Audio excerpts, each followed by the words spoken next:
Baik, Assalamualaikum warahmatullahi wabarakatuh. Selamat pagi, siang, sore, malam, dimanapun teman-teman ataupun Bapak Nailul berada.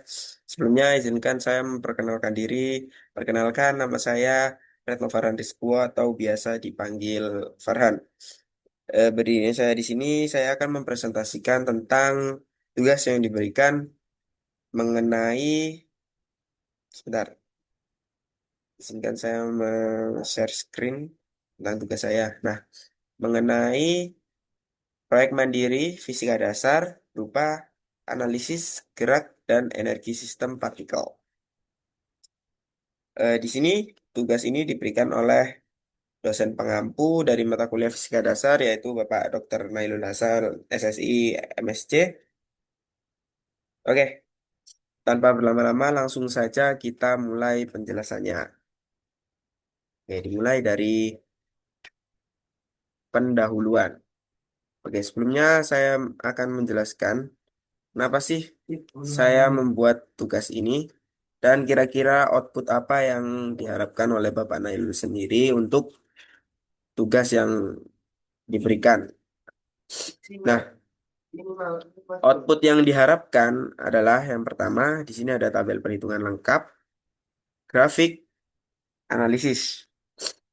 Nah, untuk tugasnya sendiri itu adalah membuat video, presentasi, dan juga laporan akhir mengenai simulasi Excel tersebut. Oke, baik. Lanjut ke Word tadi ya. Bentar.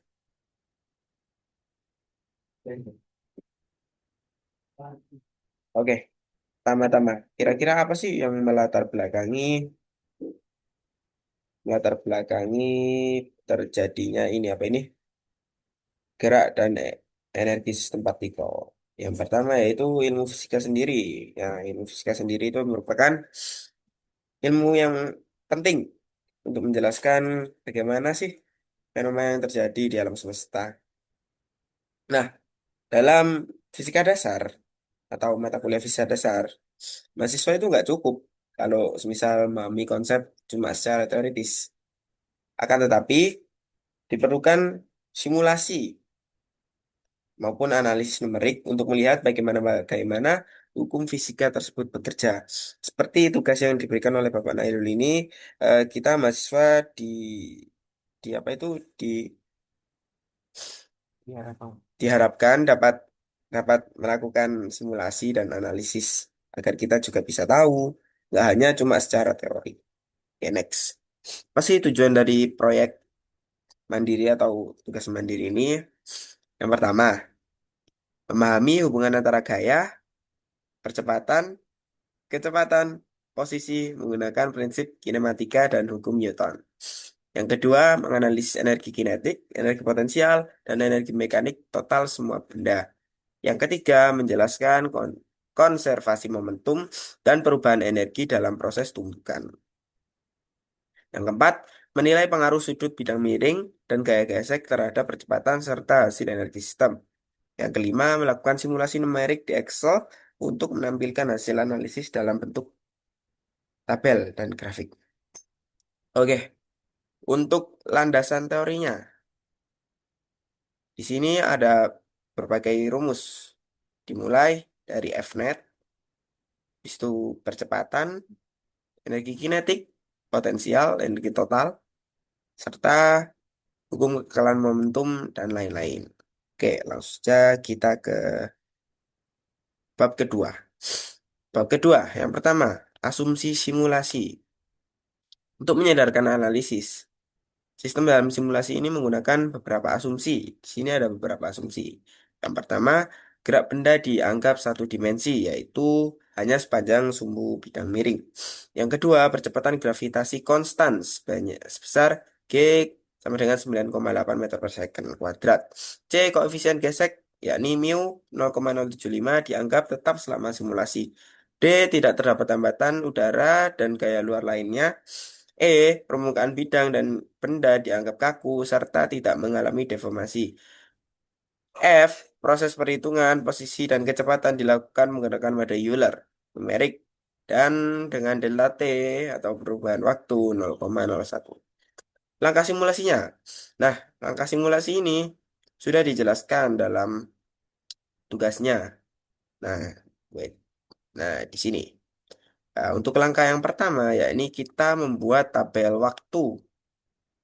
Dimulai dari T0 hingga waktu simulasi total. Dengan setiap delta T-nya itu 0,01. Nah, habis itu kita hitung untuk tiap T, berapa gaya resultannya, percepatannya, kecepatannya, posisi, energi kinetik, energi potensial, energi mekanik. Nah, setelah itu yang ketiga, kita simulasikan nih tumbukan dengan benda kedua. Kalau tumbukannya elastis sempurna, rumusnya seperti ini. Kalau nggak elastis, rumusnya seperti ini dengan koefisien restitusi 0,79. Nah, yang keempat, kita lanjutkan simulasi gerak kedua benda setelah tumbukan hingga dia berhenti. Oke, selanjutnya.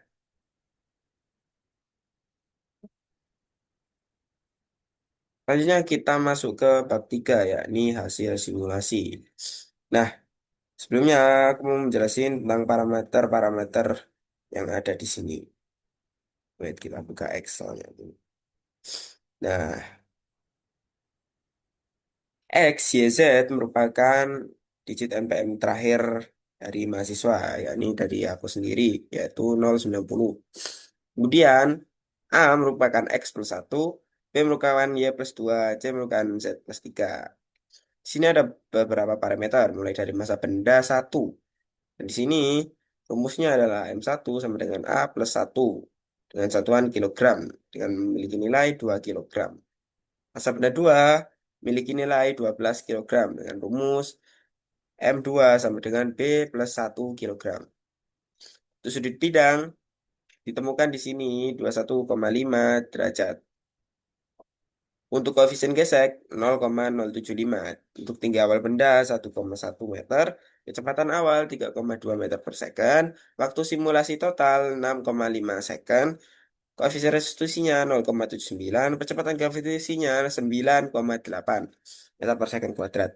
Selisih waktunya 0,10 second. Panjang lintasan maksimum begini. Ini didapat dari mana? Ini didapat dari sini.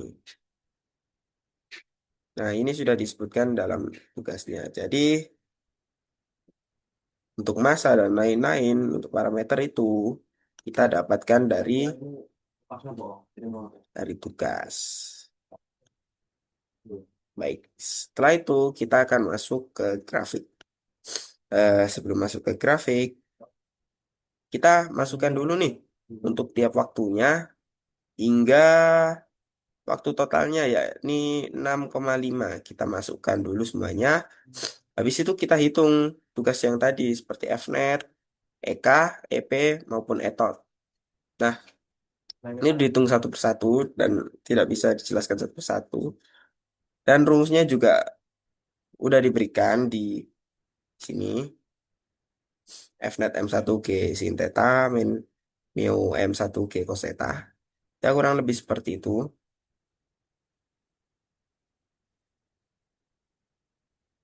Oke. Dan di sini ketika terjadi tumbukan, energi potensialnya itu langsung berubah menjadi nol. Dan itu tentu saja berpengaruh ke energi total dan lain-lain. Nah, untuk kalkulasi yang tidak elastis juga sama.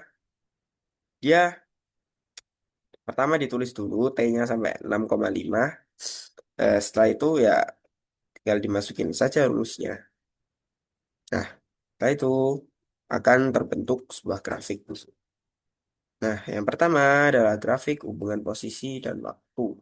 Di sini kita mulai dari nol semua ya. Yang pertama dia naik, di situ setelah terjadi tumbukan grafiknya menurun. Nah, di sini juga ada grafik kecepatan dan waktu. Setelah itu ada energi dan waktu, momentum dan waktu. Nah, untuk yang tidak elastis juga sama, grafik hubungan posisi dan waktu, grafik hubungan kecepatan dan waktu, hubungan energi dan waktu, hubungan momentum dan waktu. Nah, berikut adalah grafik-grafiknya. Oke, next. Nah, ini adalah grafik yang tadi, sama aja. Nah, untuk bab yang terakhir atau bab 4, di sini ada analisis data dan intervensi fisika. Berdasarkan simulasi benda yang pertama, energi kinetik itu akan bertambah seiring meningkatnya kecepatan, sedangkan energi potensial akan menurun karena benda kehilangan ketinggian. Dan untuk kesimpulannya, yang pertama, gerak benda di bidang miring mengalami percepatan konstan sebesar 0,368 meter per second kuadrat akibat kombinasi gaya gravitasi dan gesekan. Yang kedua, energi potensial berubah menjadi energi kinetik, namun energi total menurun karena rugi energi oleh gesekan. Yang ketiga, tumbukan antara dua benda bersifat parsial elastis dengan atau Euler memberikan 0,79 dengan momentum hampir terkonversi dengan kehilangan energi sekitar 32%. Yang keempat, simulasi Excel berhasil menggambarkan hubungan antara gaya, percepatan, energi, dan momentum secara kuantitatif. Oke, mungkin cukup sekian yang dapat saya sampaikan dalam kesempatan kali ini. Terima kasih sudah mendengarkan dan menyimak penjelasan dari saya. Kurang lebihnya mohon maaf. Assalamualaikum warahmatullahi wabarakatuh.